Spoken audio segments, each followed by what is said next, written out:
കാർഷിക വാർത്തകൾ.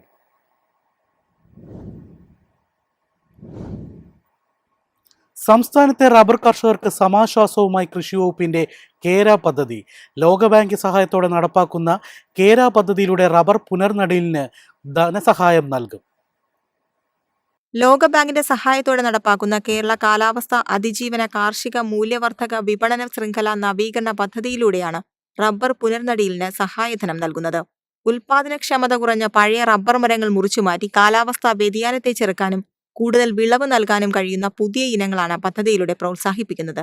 സംസ്ഥാനത്ത് 30,000 ഹെക്ടർ വരെ പുനർനടീൽ നടത്താനാണ് ലക്ഷ്യം. ഇതിലൂടെ ഏകദേശം 50,000 റബ്ബർ കർഷകർക്ക് നേരിട്ട് ഗുണം ലഭിക്കും. 25 സെന്റ് മുതൽ 5 ഹെക്ടർ വരെ റബ്ബർ കൃഷിയുള്ള ചെറു കർഷകർക്കാണ് മുൻഗണന.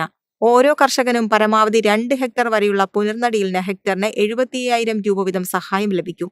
ആദ്യ വർഷം 55,000 രൂപയും രണ്ടാം വർഷം 20,000 രൂപയുമാണ് സഹായധനം നൽകുക.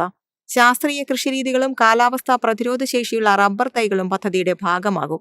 അപേക്ഷിക്കുന്ന കർഷകർ തിരിച്ചറിയൽ രേഖകൾ ഉൾപ്പെടെ ആവശ്യമായ രേഖകൾ ഓൺലൈനായി സമർപ്പിക്കണം. താൽപ്പര്യമുള്ള കർഷകരും നഴ്സറികളും കേര പദ്ധതിയുടെ ഭാഗമായി തയ്യാറാക്കിയ www.keraplantation.kerala.gov.in ഓൺലൈൻ പോർട്ടൽ വഴി അപേക്ഷിക്കാം. News desk MyFin TV. പാൽവില ലിറ്ററിന് 4 രൂപ വർദ്ധിപ്പിച്ചെങ്കിലും ഇത് മതിയായ ഗുണം ലഭിക്കുന്നില്ലെന്ന് ക്ഷീര കർഷകർ. കാലിത്തീറ്റയും പരിപാലന ചെലവും കുത്തനെ ഉയർന്ന സാഹചര്യത്തിൽ കൂടുതൽ പിന്തുണ വേണമെന്നാണ് കർഷകരുടെ ആവശ്യം. സംസ്ഥാനത്ത് പാൽവില ലിറ്ററിന് 4 രൂപ വർദ്ധിപ്പിച്ച തീരുമാനം ക്ഷീര കർഷകർക്ക് ചെറിയ ആശ്വാസമായെങ്കിലും ഇതുകൊണ്ട് മേഖല രക്ഷപ്പെടില്ലെന്നാണ് കർഷകരുടെ പ്രതികരണം.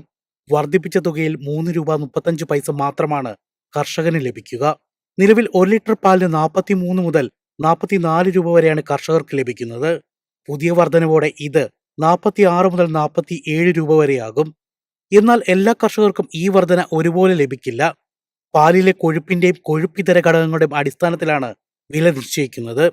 HF ഇനത്തിൽപ്പെട്ട ഉയർന്ന ഉൽപാദനശേഷിയുള്ള പശുക്കളുടെ പാലിൽ കൊഴുപ്പ് കുറവായതിനാൽ പലർക്കും പ്രതീക്ഷിച്ച നേട്ടമുണ്ടാകില്ല. അതേസമയം ജേഴ്സി ഇനങ്ങളിൽ കൊഴുപ്പ് കൂടുതലായതിനാൽ വിലയിൽ ചെറിയ മാറ്റം ലഭിക്കും. കാലിത്തീറ്റ വില വർധനവാണ് കർഷകരെ കൂടുതൽ പ്രതിസന്ധിയിലാക്കുന്നത്. 50 കിലോ കാലിത്തീറ്റ ചാക്കിന് 1,450 രൂപയ്ക്ക് മുകളിൽ വിലയായി. പച്ചപ്പുല്ല് ക്ഷാമം രൂക്ഷമായതിനാൽ കാലിത്തീറ്റയെ ആശ്രയിക്കേണ്ട സാഹചര്യമാണിപ്പോൾ. ഇതിനൊപ്പം തവിട്, പിണ്ണാക്ക്, വൈക്കോൽ എന്നിവയുടെ വിലയും കുത്തനെ ഉയർന്നു. പാലുൽപാദനം കുറയുന്നതും പശുക്കളിൽ രോഗങ്ങൾ വർദ്ധിക്കുന്നതും മേഖലയ്ക്ക് തിരിച്ചടിയാകുന്നു. ഒരു കാലത്ത് ആയിരക്കണക്കിന് കർഷകർ സജീവമായിരുന്ന ക്ഷീരസംഘങ്ങളിൽ നിന്നും ഇപ്പോൾ പലരും പിന്മാറി മറ്റ് തൊഴിൽ മേഖലകളിലേക്ക് മാറിയിരിക്കുകയാണ്. കാലിത്തീറ്റയ്ക്ക് സബ്സിഡിയും സ്ഥിരമായ വില നിയന്ത്രണ സംവിധാനവും നടപ്പാക്കിയാൽ മാത്രമേ ക്ഷീരമേഖലയെ രക്ഷിക്കാനാകൂവെന്നാണ് കർഷകരുടെ അഭിപ്രായം. News desk MyFin TV. മണ്ണ് സംരക്ഷണത്തിനും ശാസ്ത്രീയ കൃഷിരീതികൾ പ്രോത്സാഹിപ്പിക്കുന്നതിനുമായി കേന്ദ്ര സർക്കാർ നടപ്പിലാക്കുന്ന ഖേത് ബച്ചാവോ അഭിയാൻ രാജ്യവ്യാപകമായി ശ്രദ്ധ നേടുന്നു. കോടിക്കണക്കിന് കർഷകരിലേക്കും പൊതുജനങ്ങളിലേക്കും ബോധവൽക്കരണം എത്തിച്ച് പദ്ധതി മുന്നേറുകയാണ്.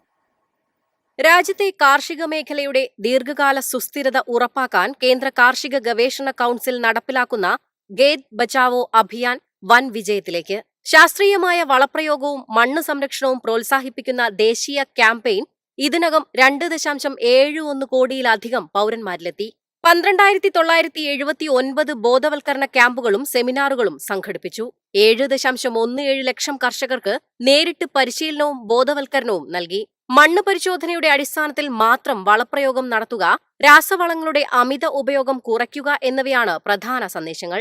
രാജ്യത്തുടനീളം 3,145 പരിശീലന പരിപാടികളും 7,928 ഫീൽഡ് പ്രവർത്തനങ്ങളും വിജയകരമായി പൂർത്തിയാക്കി. മണ്ണിന്റെ സംരക്ഷണത്തിലൂടെ കാർഷിക ഉൽപാദനക്ഷമത ദീർഘകാലം നിലനിർത്തുകയാണ് പദ്ധതിയുടെ പ്രധാന ലക്ഷ്യം. News desk MyFin TV. എളുപ്പത്തിൽ സമ്പാദ്യം വളർത്താം. ഇന്ന് തന്നെ മൈഫിൻ TV ആപ്പ് ഡൗൺലോഡ് ചെയ്യൂ.